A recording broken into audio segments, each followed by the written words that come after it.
Even though the butler was looking down on him, Orville wasn't angry at all. In fact, his smile just got wider.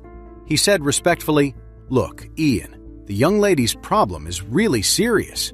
We just want to help ease her worries. What if Everett Sutton can't handle her problem? He might not be up for it." Ian said coldly, "What do you mean, not up for it?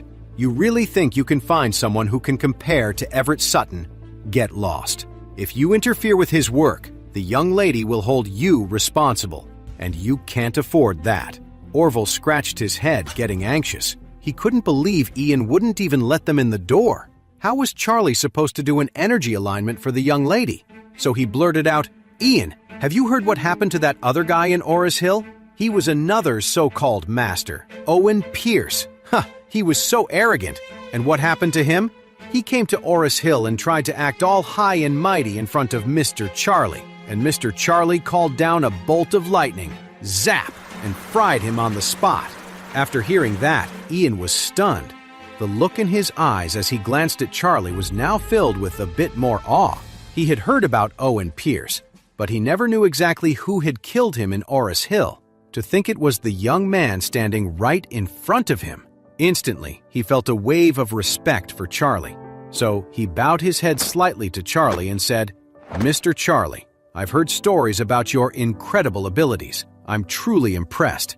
After speaking, he hesitated for a moment, then said, "If that's the case, then please come in and take a look. But Mr. Charlie, you'll have to wait. Since Everett Sutton got here first, please don't disturb him until he's finished the energy alignment. We'll wait until he's done. If he solves Miss Smith's problem, then please don't get involved." Charlie nodded and said coolly, "No problem." Ian used the remote to open the gate and said to Orville, "Bring the car in." Orville quickly drove onto the property and said with an amazed look, "Mr. Charlie, that was incredible back there. Besides, the Smith family themselves, they almost never show that kind of respect to outsiders." Charlie said dismissively, "Look at you, acting so pathetic, sucking up to the Smith family's butler. I really don't know how you became the top dog on Orris Hill Road." Orville said with a forced smile, "Mr. Charlie, you don't get it. No matter how tough we are on the streets, that doesn't mean anything to a family like the Smiths. In their world, we're just small-time guys." After that, he parked the car and said to Charlie, "Mr. Charlie, let's go meet this Everett Sutton." Ian led the two of them into the mansion, which was decorated so lavishly it looked like something out of a royal palace. When they got to the second floor, Ian led them directly to a room with an open door and knocked gently on the frame. Inside the room, a lean, middle-aged man in a blue shirt held a compass, looking around and muttering to himself. Waria, who had her back to the door, turned when she heard 3 people enter. "Ian, what is it?" she asked. Ian quickly replied, "Miss, Orville brought Mr. Charlie over. He said he wanted to help you with an energy alignment." Waria turned and saw Charlie, her eyes widening in surprise. "Charlie, why are you here?" The moment Charlie saw Waria, he noticed she looked much more worn out than she had just a few days ago. According to the mystic scriptures, her aura was dim and her luck had turned sour. It was clear something was seriously wrong. Charlie offered a small smile. "Orville said you were in some trouble, so he brought me here to take a look." Just then, the middle-aged man with the compass spoke with a heavy accent. "Miss Smith, ordinary people shouldn't interfere. It will disrupt the mystical ward." Waria knew that Charlie understood metaphysics, but she felt that energy alignment was a different beast altogether. She thought Charlie's skills were good for dealing with direct threats, but energy alignment was a whole other field. In her mind, there was no way Charlie could compare to Everett Sutton. So she said apologetically, "I'm sorry, Charlie. Mr. Sutton is helping me with this right now. Please have a seat downstairs for a little while, and I'll come down to see you later." "My apologies," Charlie said. "Miss Smith, another set of eyes can't hurt. I can see you're having some real problems. As your friend, I hope I can help you fix them. Why don't you let Mr. Sutton set up his ward first? If he can solve the problem, then great. If he can't, I'll give it a try." At that, the middle-aged man holding the compass snorted coldly. "I am the 22nd generation successor of the great Sutton lineage. How could a trivial matter like this possibly be too difficult for me? You're just a kid. To dare call yourself an energy consultant, you must be a fraud." Charlie smiled faintly. He could see a dark, reddish energy swirling around Everett Sutton's vital point, carrying the faint scent of blood. He said lightly, "Mr. Sutton, since you're an energy consultant, why haven't you taken a look at yourself today?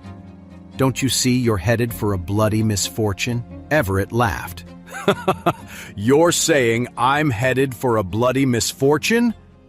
Boy, you're out of your mind." Charlie shrugged. "I'm telling the truth.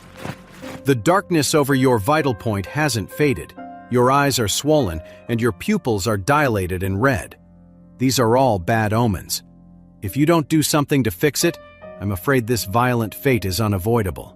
Everett sneered. "Boy, I'm a descendant of the Sutton family. Don't you dare lecture me." Charlie curled his lip. "Am I all talk? You so-called masters. I don't think you're the only one. To be honest, most of you are seriously overrated." Everett immediately cursed. "Calling us overrated? You're full of it." Charlie just smiled. "Have you ever heard of a man named Owen Pierce? Do you know what happened to him?" "I don't know anyone named Owen Pierce," Everett snorted. He turned to Waria and said, "Miss, just watch. I'm about to reverse your fortune and show this disrespectful kid that the Sutton family's expertise in spiritual energy is not to be questioned." Waria nodded slightly, glanced at Charlie, and said to Everett, "Mister, please begin whenever you're ready." Everett immediately pulled out a few slips of enchanted parchment. He waved them in the air for a moment, chanting, "By ancient rites, I command the forces to align. Act with swift and certain might." With that, he tossed the parchments into the air. He watched how they drifted and fell, then pointed to a potted plant by the window. "Miss, I've found the problem. This window faces east, the direction of the auspicious omen. Your good fortune should flow in from the east, but this plant is blocking the focal point and obstructing your luck." When Waria heard that Everett had found the key to the problem, she immediately asked with excitement, "Mr. Sutton, will my luck get better if I move the plant?" "Neither," Everett said with a serious face. "The energy alignment is an invisible force. Even if you get rid of the plant, you can't erase its influence on the optimal layout." Waria hurriedly asked, "Then what should I do?" Everett said, "You need to place a spirit vessel, one refined by a master, right where the plant is. That's the only way to completely get rid of your troubles. Keep your good fortune flowing, and let the auspicious omen enter." Waria asked, "And what exactly is a spirit vessel?" Everett immediately took an egg-sized stone from his pocket and said earnestly, "Miss, this is Arizona turquoise. It is the very essence of a lucky stone from Mount Whitney, weathered over tens of millions of years. It's a powerful artifact for driving away evil spirits and restoring good fortune.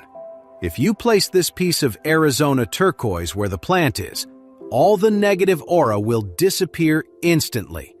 When the auspicious omen arrives, your good fortune will surely return."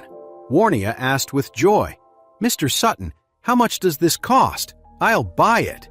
Hearing this, a flicker of excitement flashed in Everett's eyes. He quickly composed himself and said with a serious face, "Miss, if this piece of Arizona turquoise were in San Francisco, it would sell for at least $15 million. But since we have a good rapport, I'll sell you this piece for only $10 million. Waria nodded and said, "Money is no object, as long as it can really help me fix this problem." Everett said without hesitation, "Miss, don't worry. If you put the Arizona turquoise in place now, your luck will completely turn around by tomorrow." Waria immediately breathed a sigh of relief. She didn't hesitate to pull out her checkbook With a swift stroke of her pen, she wrote a cash check for $10 million and handed it to Everett. "Mr. Sutton, please give me the stone. Set up your alignment." All Waria wanted now was to solve this problem as quickly as possible.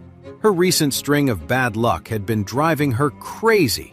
It all started last month, right after her 24th birthday. First, there was a series of car accidents, and all 5 of her cars were damaged in one way or another. Not long after that, she sprained her ankle, and it still hurt.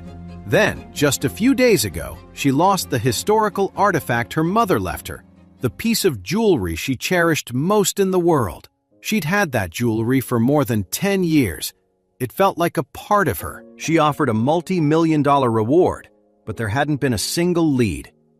She'd lost count of how many nights she'd cried herself to sleep over it. Then yesterday, the Prescott family from San Francisco, a company the Smith family was about to close a major deal with, threw a wrench in the works.